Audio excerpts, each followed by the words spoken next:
The Lawson Global Conference Room gleamed like something out of a magazine spread. Polished walnut table, walls of glass reflecting the city skyline, and an arrangement of champagne flutes so pristine they looked untouched by human hands. To anyone walking in for the first time, it was the perfect stage for a celebration. Clara Bennett had been in this room countless times before, but that morning felt different. Her heartbeat was a low, steady drum in her ears as she took a seat halfway down the table, smoothing an invisible wrinkle from her navy blazer. For weeks, whispers had floated through the office about the upcoming announcement. Promotion, restructuring, new leadership. For Clara, there was only one logical conclusion. After 4 years of 70-hour weeks, missed birthdays, and the quiet satisfaction of turning a struggling department into one of Lawson Global's best-performing units, this was finally it, her moment. She glanced at her phone under the table. A message from Michael, her husband, flashed across the screen. "You've got this. I'm so proud of you already." Her lips curved into the faintest smile. Michael had been her anchor through the late nights and relentless pressure, his quiet reassurance keeping her from losing herself completely in the grind. Today, she thought, all those sacrifices would finally matter. The room began to fill. Team leads, department managers, assistants clutching notepads. There was an unusual energy, a kind of manufactured cheer that made Clara's chest tighten with anticipation. Even the air felt different, scented faintly with citrus polish and ambition. At precisely 10 o'clock, Richard Lawson walked in, her father-in-law, the man who had built Lawson Global from a single regional office into a multinational powerhouse. His silver hair was perfectly combed back, his tailored suit cut like armor. Behind him, as if choreographed, trailed Eva Lawson.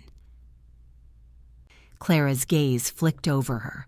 26, maybe 27, crisp cream suit, soft curls pinned flawlessly at her shoulders. 8 weeks in the company, straight from business school. Eva had the kind of glow that came from never having been told no. Clara brushed away the thought. Today wasn't about Eva.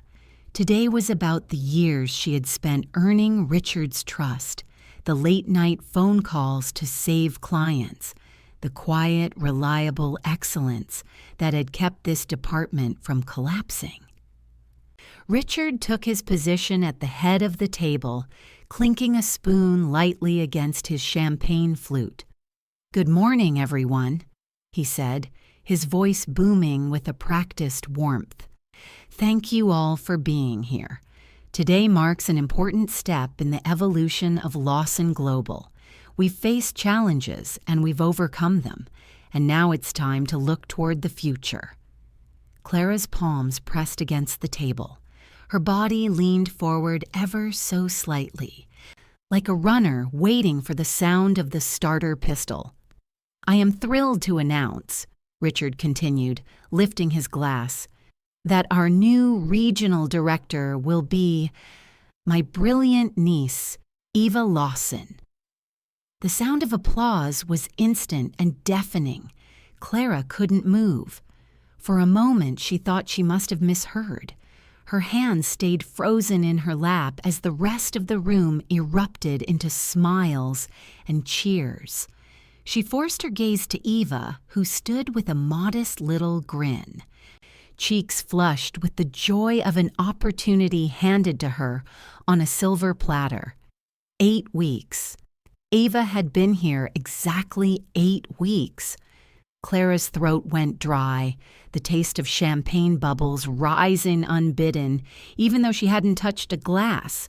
She willed herself to clap, slow and deliberate, the sound hollow in her ears.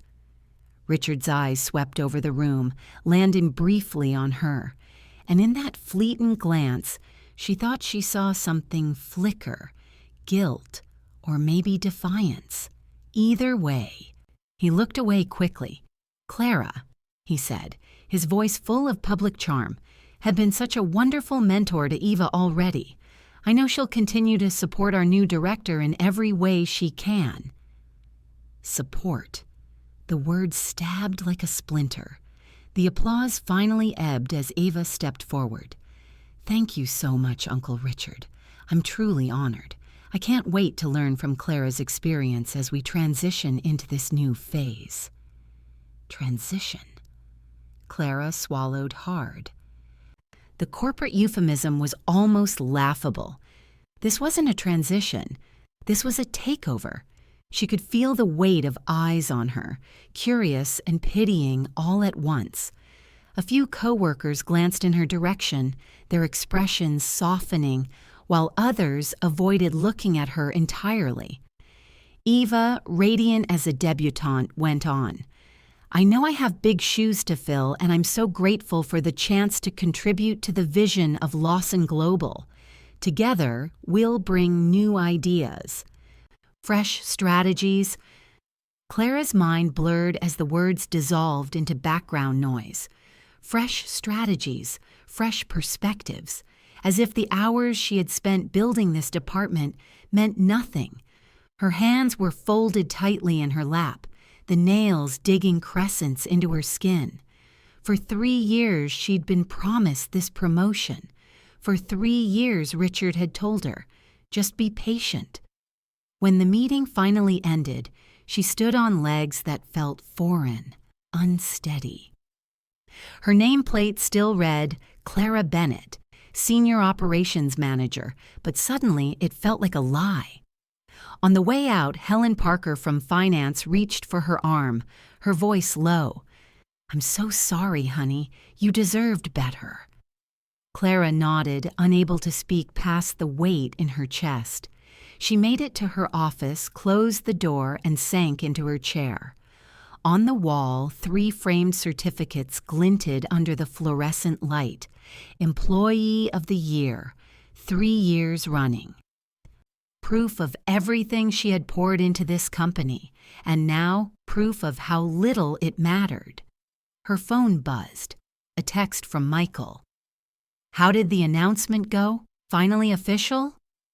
She stared at the words for a long time before typing back, "We'll talk tonight."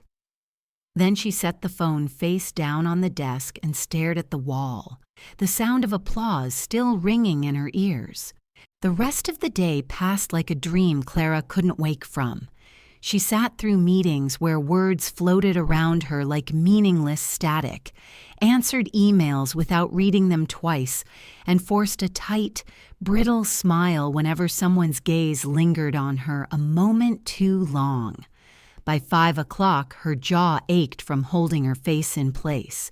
She'd just finished packing her laptop into her bag when the shadow of a tall figure fell across her office door. "Clara." "Could I have a word?" Richard's voice. She turned slowly, schooling her expression into something neutral. "Of course," she said, gesturing to the chair opposite her desk. The same chair where, only 3 months ago, he'd sat and promised her that the promotion was just a formality. Richard lowered himself into the seat with a heavy sigh, adjusting the cuffs of his impeccable suit. The faint scent of expensive cologne clung to him, layered over something sharper, tension. "I know today was difficult for you," he began, his voice calm, measured, almost patronizing. "Was it?" Clara kept her tone flat, controlled. He hesitated, clearly searching for the right combination of words to make this sound less like betrayal. "Look, you're incredibly valuable to this company. That's not in question. Eva's going to need someone with your experience to help her get up to speed. I'm hoping you'll take on a senior advisory role." "You want me to train her to do my job," Clara said evenly. "Help her succeed in her new position," he corrected, but the flicker in his eyes betrayed him. Clara leaned back in her chair and studied him. For years she had respected this man, admired his decisiveness, even felt grateful for the way he had welcomed her into the family. But in that moment, watching him try to spin this betrayal into an opportunity, she felt something cold and unfamiliar take root in her chest. "Can I ask you something, Richard?" "Of course." 3 months ago, you told me this promotion was mine. You said I'd earned it, that no one deserved it more. What changed? He shifted uncomfortably, twisting his wedding ring with a restless hand. "Business needs evolved," he said after a beat. "Eva brings a fresh perspective, new ideas." 8 weeks of fresh perspective, Clara said quietly, versus 4 years of proven results. "A promotion isn't just about results," he countered. "It's about vision, adaptability." Her laugh came out sharper than she intended. "Vision, adaptability. Do you have any idea how many nights I've spent on the phone with clients until midnight? How many weekends I've missed with Michael so I could meet your impossible deadlines? How exactly does that fit into your definition of adaptability?" "You're taking this too personally," he said, raising a placating hand. "Too personally?" Her voice rose a fraction before she caught it. She folded her hands tightly in her lap. "This is my career, Richard. We're talking about my life. How else should I take it?" He exhaled slowly, like a teacher explaining a lesson for the 3rd time to a stubborn student. "Your family," he said, as if that single word was an explanation, an excuse. "Family looks out for each other. Eva needed this opportunity, and frankly, you're secure here. You don't need the promotion the way she does." And there it was. The truth he'd been trying to polish into something palatable. Clara let the words hang between them, heavy as stone. She thought about every late-night call, every contract she'd saved, every ounce of herself she had poured into this company, because she believed it would matter, and all along she'd just been filling space, keeping things steady until the real air was ready to step in. "I see," she said finally, standing and reaching for her coat. Richard's expression softened with relief at the change of subject. "I know this isn't easy. Give my son my love, will you? I really do appreciate your understanding about all this." "Understanding," she repeated, tasting the word like something bitter. She walked out of the office without another word, the click of her heels echoing in the marble lobby. To anyone watching, she looked composed. But inside, 1,000 sharp-edged thoughts swirled. The drive home was an endless blur of red brake lights. She barely noticed the skyline, barely noticed the soft pink smear of sunset painting the horizon. All she could hear was his voice. "Family looks out for each other. You don't need the promotion the way she does." By the time she pulled into the driveway, darkness had settled over the quiet street. She sat there in the driver's seat for a long time, hands gripping the wheel, watching neighbors walk their dogs as if the world hadn't just tilted completely off its axis. When she finally opened the front door, the warm glow of their kitchen lights spilled out to meet her. Michael was already home, sleeves rolled up, pulling a bubbling dish of lasagna out of the oven. One look at her face, and his smile faded. "Sit," he said softly, guiding her to a chair. "Tell me everything." And so she did. She told him about the champagne toast, about Richard's easy dismissal of her 4 years, about being expected to train her own replacement. Michael listened in silence, his jaw tightening with every word. When she repeated Richard's explanation, that she was secure, that she didn't need the promotion, Michael set down his wine glass with a sharp clink. He actually said that? Word for word. Color rose high in his cheeks as he pushed away from the table, running a hand through his dark hair. I'm calling him. Right now. No. Clara reached across the table and caught his wrist, her fingers firm. This isn't your fight, it's mine. But the damage was done. The conversation she had dreaded was over, and now Michael was as furious with his father as she was. By the time she climbed into bed that night, she knew something had changed forever. This wasn't disappointment anymore. It was clarity. And that clarity would soon lead her to make the boldest decision of her life. The next morning, Clara walked into the Lawson Global building with a face she had practiced in the mirror. Calm, polite, untouchable. Her resignation, still unwritten, hung in the air like a shadow, but for now she had work to do. She answered emails, she scheduled meetings, she pretended. By mid-morning, her office felt like a glass box, every glance from a passing coworker a reminder of the night before. This is what it feels like to be invisible and exposed at the same time, she thought. At 9 sharp, Eva arrived at her door, a color-coded planner in hand and a smile so bright it was almost painful. Good morning. Uncle Richard said I should spend as much time as possible shadowing you these next few weeks. Is this a good time? Clara gestured to the chair across from her. Let's start with the Hamilton account. They've been with us for 15 years, and they are the backbone of this division. For the next 2 hours, Clara did what she did best. Explained, guided, translated years of hard-won experience into neat little sentences that Eva scribbled down as if they were brand-new discoveries. By noon, the young woman's enthusiasm had become like a hum in the room, bright, loud, relentless. Clara excused herself for lunch, desperate for 10 quiet minutes away from the fluorescent lights. She carried a container of leftover soup into the break room, waiting for the microwave to buzz. The savory smell filled the small space, but her mind was somewhere else. On the other side of the thin wall, Richard's deep voice rumbled. The transition is going perfectly, he said.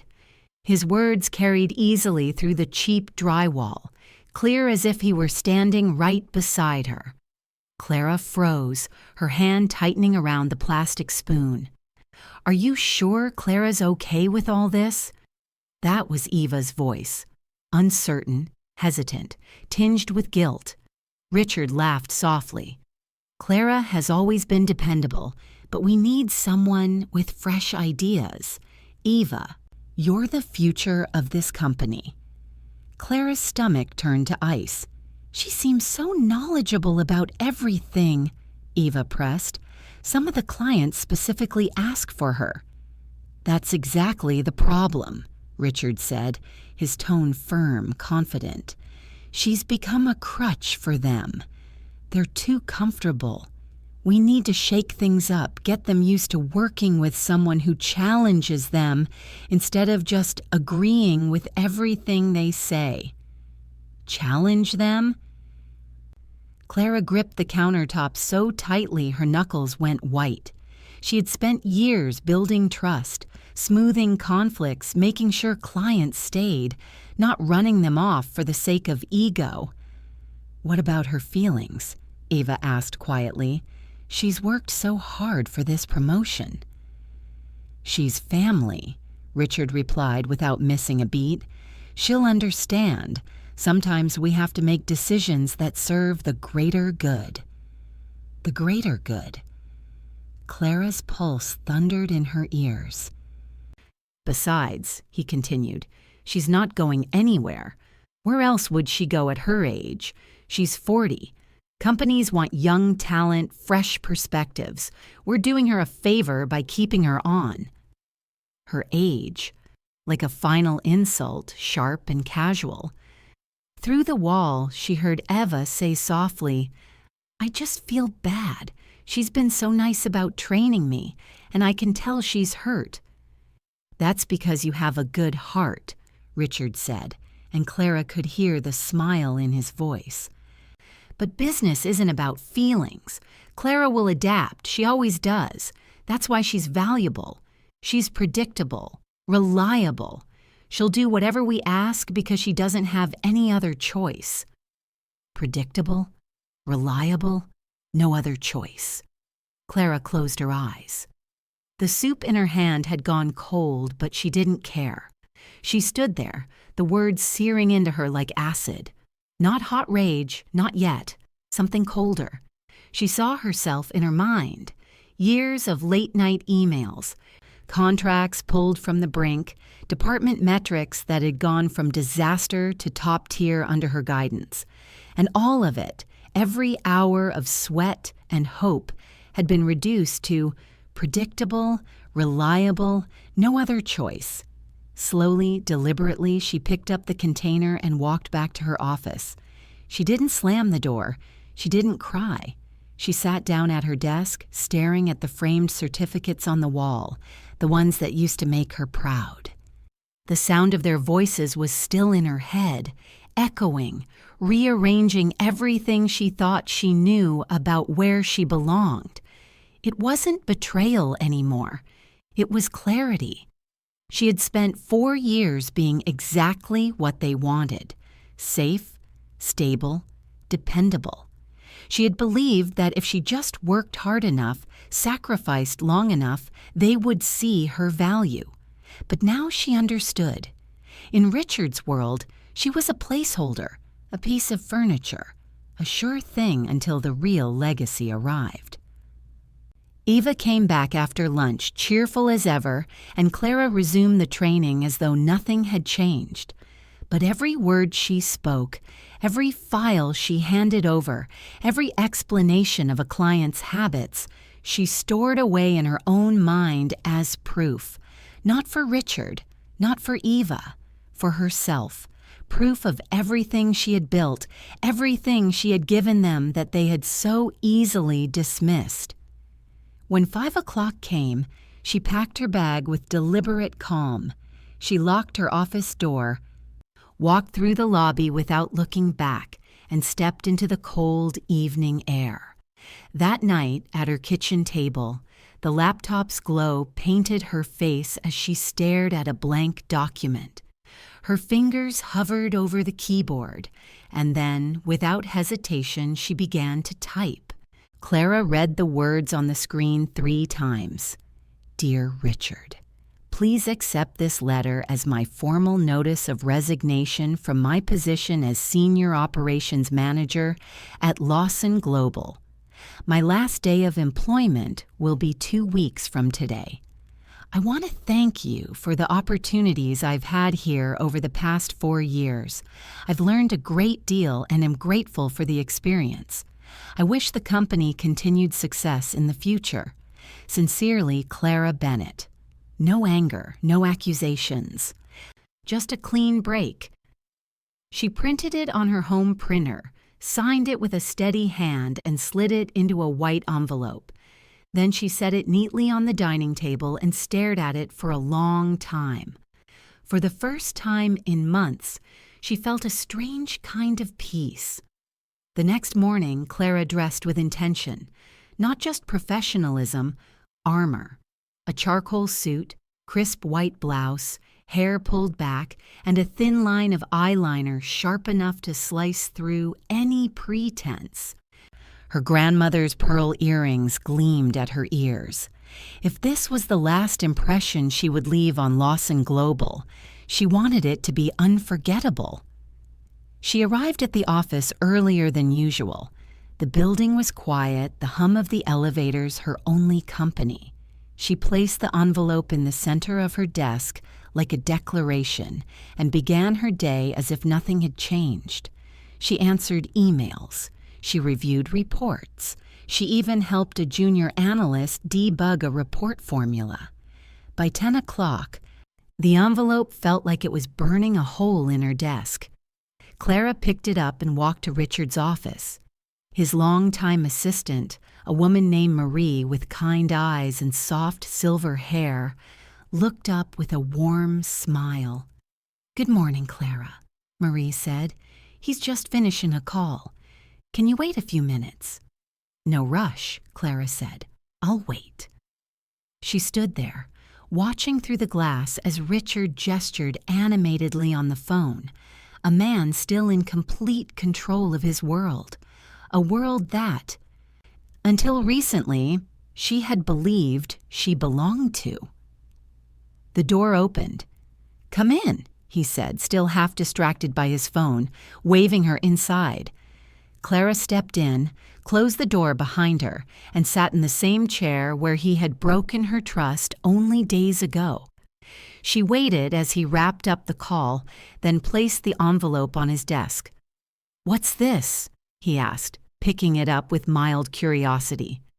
"Open it," Clara said. Richard tore it open, scanned the page, and then, slowly, his expression shifted. Curiosity gave way to disbelief, then disbelief to shock. Finally, his face flushed red, and he slammed the paper down on the desk.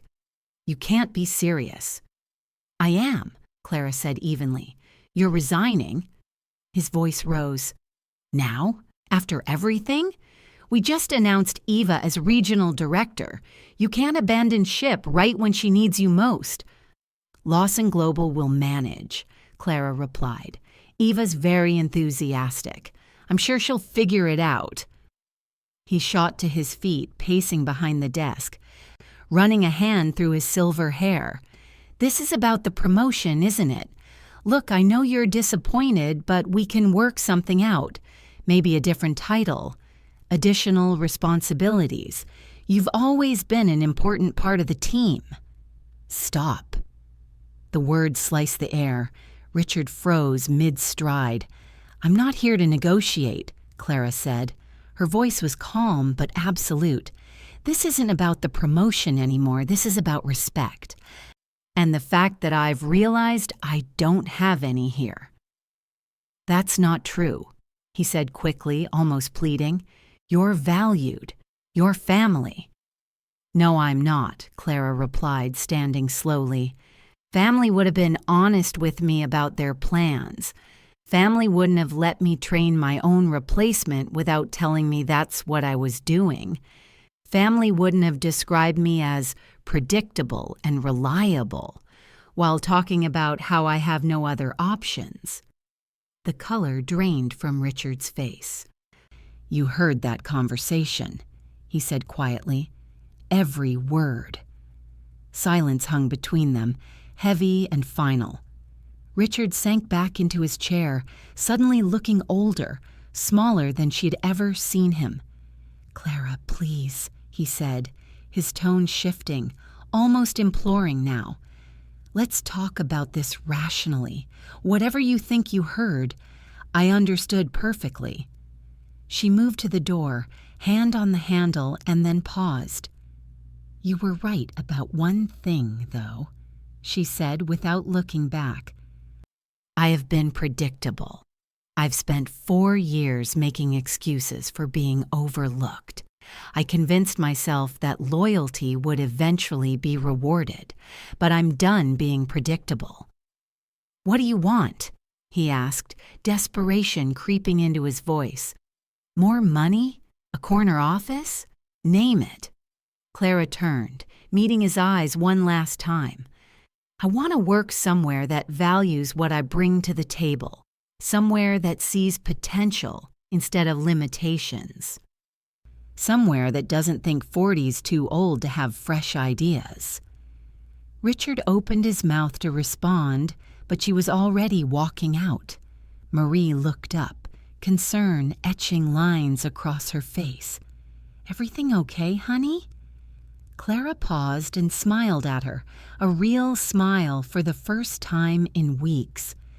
"Everything's gonna be just fine, Marie. Take care of yourself." Walking back to her office, she felt lighter than she had in months. The decision was made. The words had been spoken. There was no going back. She had 2 weeks left to close her projects, document her processes, and say goodbye to a chapter of her life that had shaped her, but would no longer define her. The phone on her desk was already ringing when she sat down. Word traveled fast in a company like Lawson Global, and Clara suspected the next 2 weeks were going to be very interesting indeed. 2 weeks after walking out of Lawson Global for the last time, Clara found herself standing in her kitchen, staring at a blank page on her laptop screen. For the first time in years, there was no early morning rush, no back-to-back meetings, no endless chain of emails demanding her attention, only silence. She spent the first week reorganizing her home office, the second updating her resume and polishing her LinkedIn profile. The house was quiet during the day. Michael was back at work, and she was alone with her thoughts. She wasn't scared, not exactly, but there were moments, small, sharp moments, when the question whispered, "What now?" On the second Monday of her unemployment, as she was sipping coffee and going through a list of companies she might contact, her phone rang. The number wasn't familiar. "Clara Bennett," she answered, half expecting a telemarketer. "Hello, Clara. This is Sophia Kim from NovaLink. I hope I'm not catching you at a bad time." NovaLink. Clara nearly dropped her mug. She had read about them in industry magazines, one of the fastest growing companies in logistics, with a reputation for innovation and a culture that actually meant something. "No, not at all," she said, her voice steady even as her pulse quickened. "How can I help you?" "I'll get straight to the point," Sophia said. "Your name came up in a conversation yesterday with Oliver Gray from Hamilton Industries. He spoke very highly of your work at Lawson Global and suggested we reach out." For a moment, Clara forgot how to breathe. Oliver Gray, the client she had saved more than once, the man whose account had once represented 25% of her department's revenue. "That's very kind of him," Clara managed. "We currently have an opening for Regional Operations Director," Sophia continued. "It involves overseeing 3 departments, including major client accounts and leading several new growth initiatives. Oliver seems to think you'd be perfect for it. Would you be interested in a conversation?" Would she? Every muscle in her body screamed yes. "I'd be very interested," she said instead, keeping her tone professional. The first interview was scheduled for the following morning.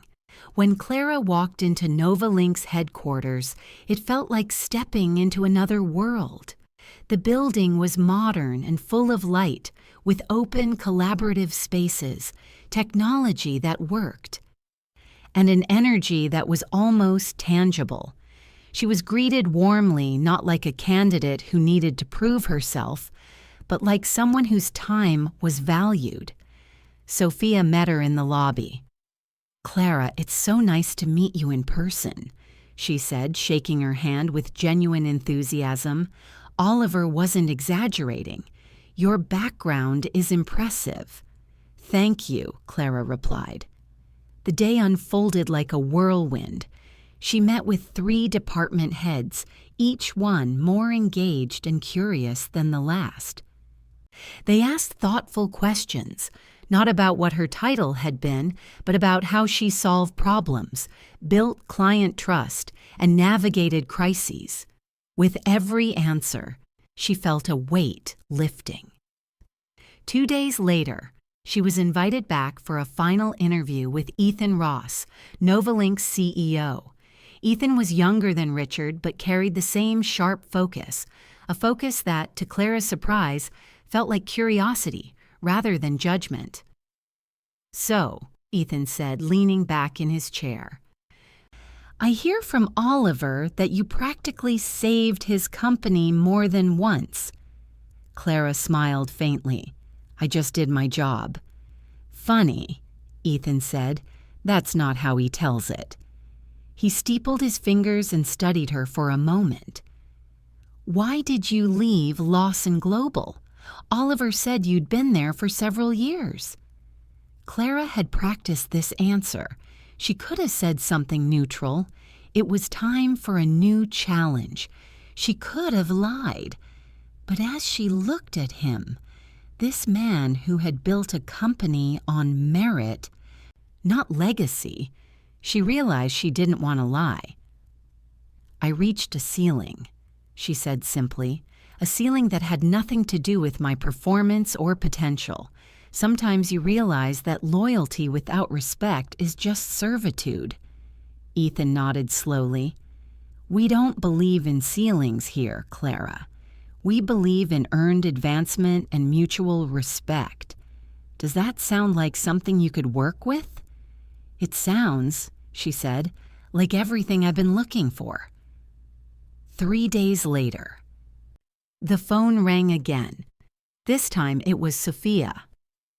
I'm pleased to say, Sophia said, her voice bright, we'd like to offer you the position of Regional Operations Director at NovaLink.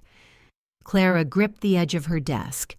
We're offering a base salary 30% higher than your previous role, stock options, and full executive benefits. The official offer letter will be in your email within the hour.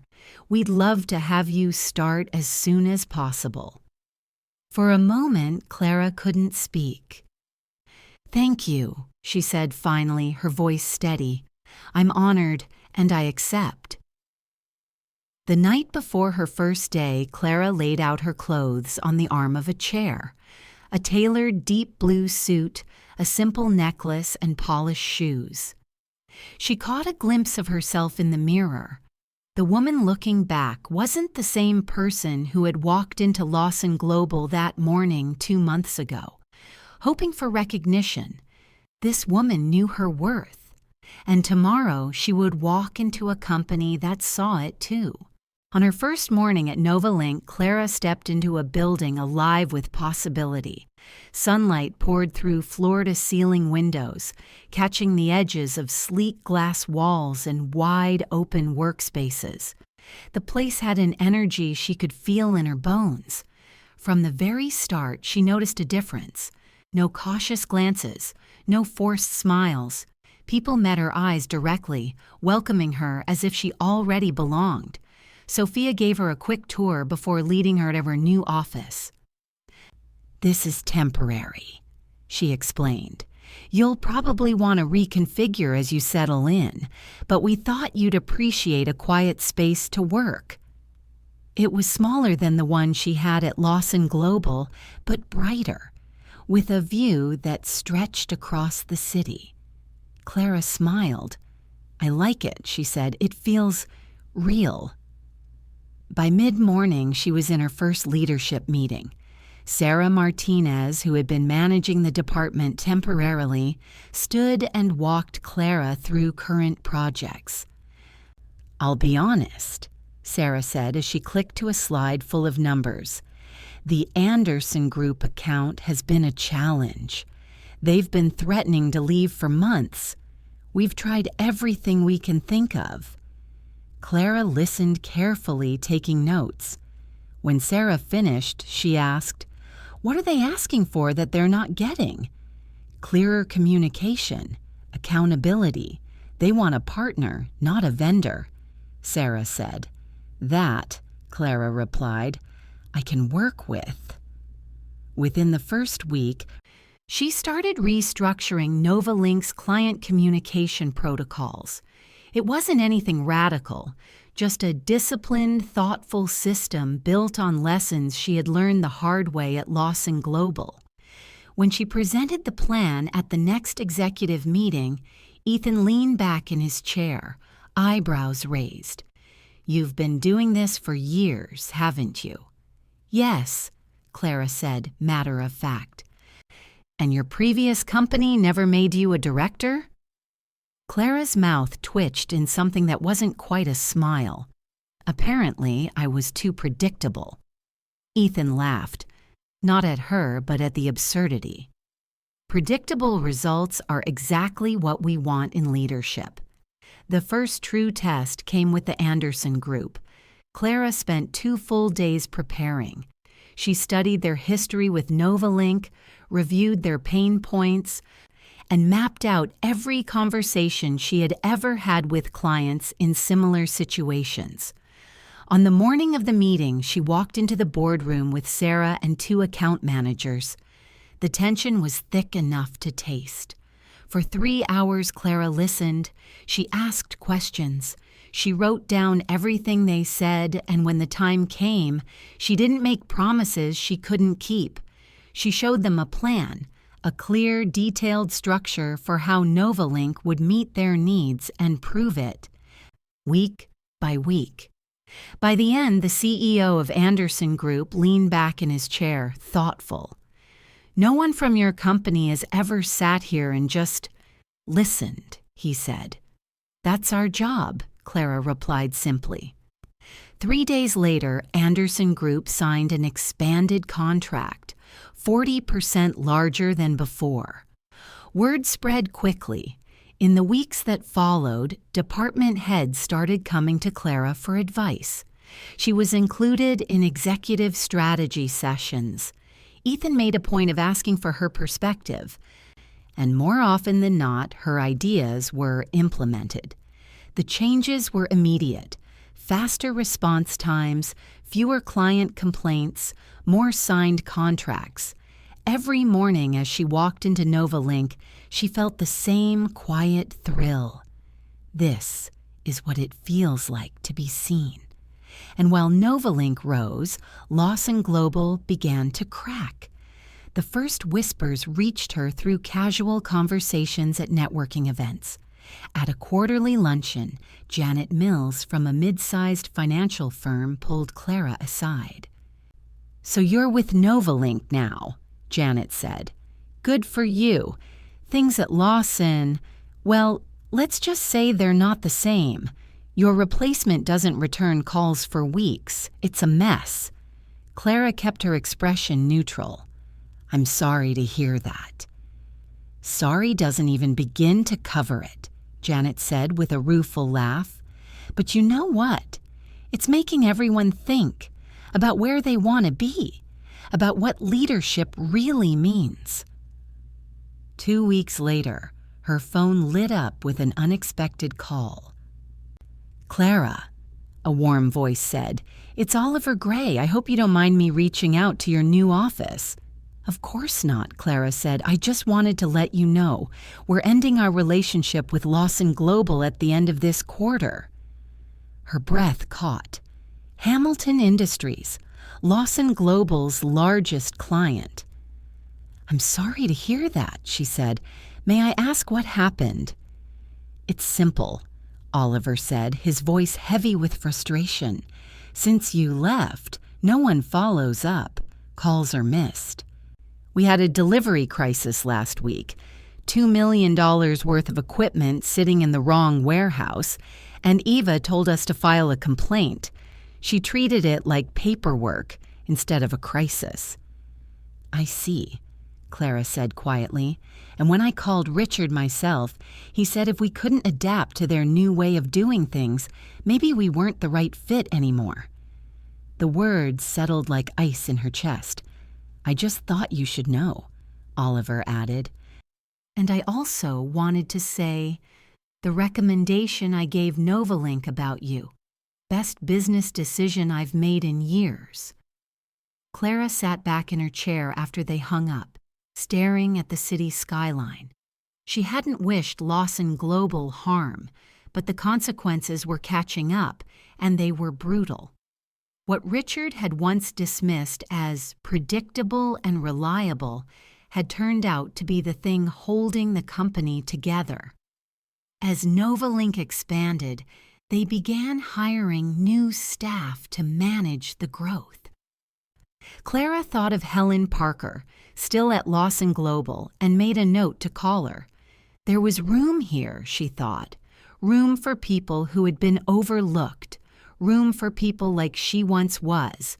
6 months after walking out of Lawson Global, an envelope appeared in Clara's mailbox. Heavy cream paper, embossed in gold.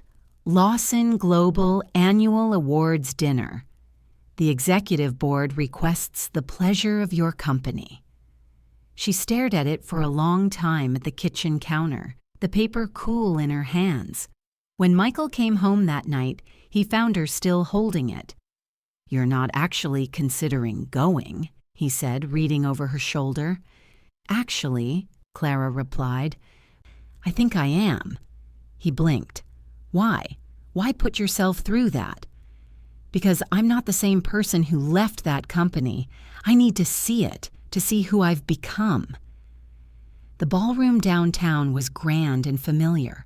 Crystal chandeliers, velvet drapes, the murmur of carefully chosen music. For 3 years, these dinners had been an obligation. Tonight, it felt like a test she was ready to pass. Clara wore emerald silk that flowed like water when she walked. Her posture was straight, confident. Sophia insisted on coming with her. "Moral support," she said with a grin, but Clara could tell she was curious too. They entered together, and for a moment the room seemed to pause. Faces turned. Some smiled cautiously. Others looked away. And then the buzz of conversation picked up again, just a little more tense than before. Cocktail hour was a minefield of careful politeness. Tom from finance approached her first. "Clara, we all miss you," he whispered. "Things haven't been the same." "How is everyone holding up?" she asked gently. Margaret landing at NovaLink was a blessing. And honestly, a lot of us are looking around. You leaving, it made us realize we don't have to settle. Before she could answer, the lights dimmed. Richard Lawson walked on stage. He looked older than she remembered. Thinner hair, deeper lines around his eyes. The confident, unshakable man who had once owned every room seemed to have shrunk. "Welcome," he began. Voice steady. "This year has been challenging, but we've learned valuable lessons about adaptation, about recognizing talent wherever it may be found." His gaze swept the room and landed on her. For a moment, they just looked at each other. The awards began as they always had. Plaques for sales records, recognition for years of service, polished smiles, polite applause. Then Richard adjusted the microphone. "Our final award tonight," he said, "is a new one. The Excellence in Leadership Award." A murmur went through the crowd. "This award goes to someone who may no longer be with our company," he continued, "but whose impact continues to shape how we do business. Clara Bennett, would you please come to the stage?" For a moment, the world fell silent. Sophia nudged her. "Go on, this is your moment."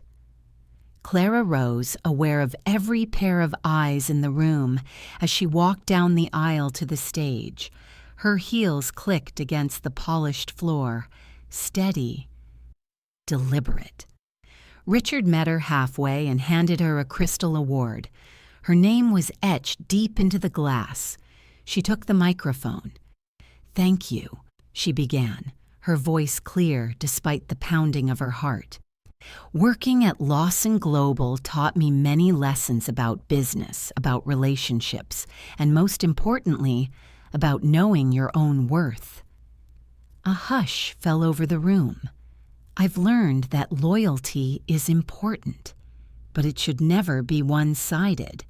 That hard work matters, but only when it's recognized, and that sometimes the best thing you can do for yourself and your career is to walk away from situations that no longer serve your growth." She paused. The silence was thick, expectant. "I am grateful for my time here," she said, "because it led me to where I am now, at a company that values contribution over politics, where ideas are heard regardless of who suggests them, and where potential isn't limited by ceilings someone else builds." She placed the microphone back into its stand and handed the award back to Richard, though he tried to insist she keep it. "Thank you," she said softly, and turned away. The applause started small. Margaret stood clapping. Tom joined her, then others. Not everyone clapped, but enough. After the dinner, as Clara and Sophia gathered their coats, Richard approached. "That was quite a speech," he said. "It was honest," she replied. "I deserved that," he admitted, looking tired. "You know, we're restructuring. If you ever wanted to come back—" "Richard," she interrupted, meeting his eyes. "Stop." His mouth closed. "6 months ago, I might have been interested in proving something to you," she said. "Tonight, I realized I don't need to prove anything to anyone but myself." He hesitated. "The company is struggling without you." "The company is struggling," Clara said, "because you built it on loyalty instead of competence. That's not my problem to solve." She picked up her purse and the heavy crystal award. "I truly hope things work out for you. I mean that. But my chapter here is over." In the cool night air outside the ballroom, Sophia linked her arm through Clara's. "So," Sophia said, smiling sideways, "how does it feel to have the last word?" Clara exhaled slowly, her chest lighter than it had felt in a long time. "Like freedom," she said. That night, at home, she placed the crystal award on a bookshelf next to a framed photo of her first day at NovaLink, 2 symbols of the same journey, one representing where she had been and the other where she was going.